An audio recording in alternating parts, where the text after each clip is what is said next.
I like proposal. Now, proposal is of course P-R-O-P-O-S-A-L.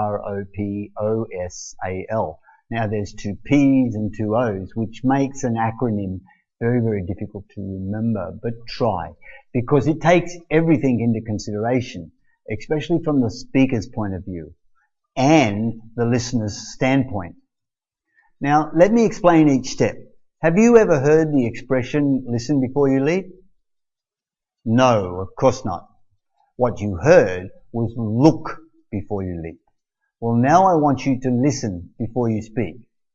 Did you know that listening is the most difficult of all the things someone will ask you to do? Now, it's not the scariest, because to listen means you merely have to sit there and pay attention to what it is that's being said to you, especially from members of your audience, one of your participants. Everyone wants to appear knowledgeable. So when they hear something they know about, they jump in and start talking about it. And it often happens that they trip over their own tongue. Sometimes looking very silly. Sometimes, of course, they correct themselves or catch themselves before they make themselves look silly. The reason is because if they waited, they might not get the opportunity to say anything and appear intelligent. That's why they jump in. This is an easy one to remember. So use it always when you're about to present anything. Now that presentation could be for a lecture in your classroom. It could be passing information to like-minded participants in any particular field of interest. Or you could be proposing something to your direct superiors or the board of directors of your organization. Now, as a speaker, your role is to understand what the listener is saying. Listening is a very hard skill to learn or to acquire. We have always wanted to be the center of attention and look at me, I am talking. Lecturers are like that. MCs are like that, and so are presenters for the better part. Reflecting back is letting them know you are understanding. Use questions like, so what I am hearing is, la la la, or is this what you mean, la la la. Repeating back to the person what they had said. Now, don't parrot somebody. It can be quite distracting to them, and it can make them feel bad. So paraphrase. What you need to do is ignore distractions. Make sure you are planning your response as you listen. As I said, do not parrot, but repeat back, paraphrasing what you believe the listener has said. Now what this does is it checks for true understanding, especially when you give an answer on the question or the statement that was made by the participant. Do be very, very careful here. If you don't paraphrase, if you just give an answer, it may be the wrong information. So take your time, listen to what they've got to say, hear them out. Don't just jump in and finish sentences. It's okay to do that with your wife or with your mum, your brothers and your sisters, but don't do it with a participant. Often you'll find that your participants have something totally different on their mind. But it does have something to do with what it is that you're presenting. So make sure that you paraphrase. What this does is it says to the listener, I understand what it is that you're asking. Here is my answer. Show the listener that you heard, you understood, and are considering what it is that they said. Now, body language and facial expressions are vital in understanding the true listener's feelings And we're going to be discussing body language later in this presentation.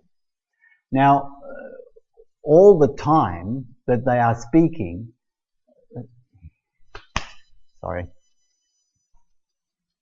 body language and facial expressions are vital in understanding. Sorry, I muffed that a little bit.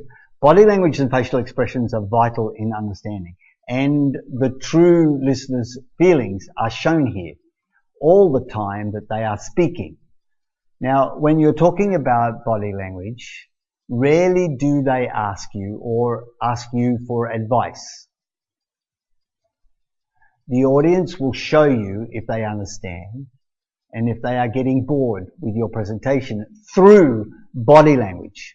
Now, people have a certain way of sitting or expressing their feelings in body language, and you need to be ever careful. Please remember also that listening to someone asking or speaking to you gives you the opportunity to look at the way that they're sitting, the way that they're phrasing their questions with their body, the way they're holding their hands, the way their facial expressions are looking up to the left or to the right or looking straight ahead. These all have certain meanings. Now, as I said, we're going to be talking about body language later on today, basically because you need to have a fundamental understanding of body language. Now, in order to conduct a presentation, not only so that you keep an eye on yourself, but you can also watch your participants as well. A very big key in presentations, very, very big, and please pay attention to this and always keep it in your mind. Never interrupt. It often wastes time and sometimes it can anger the speaker. By letting your speaker talk, you are gaining knowledge about that person. And it helps that person to feel important. So this is good, no? Also, something that's also very, very important is never say you agree. Because you might not. Just acknowledge that you heard. Often a participant or a member of the audience may not fully understand what it is that you tried to say in your presentation. The information may sound like it's going in one direction when in actual fact you'll take it in another. Just acknowledge that you heard. Explain why you are agreeing or not agreeing without discrediting what the person has said. Try phrases like, maybe in this situation, yes. Did you think of this when you were thinking about that? That is really important. Although in this situation it might not apply. What do you think? Throw the question back to the participant. What does this do? What is this? It interacts with your participants. It gets them drawn in. It helps you to have interaction. Now, interaction with your participants, if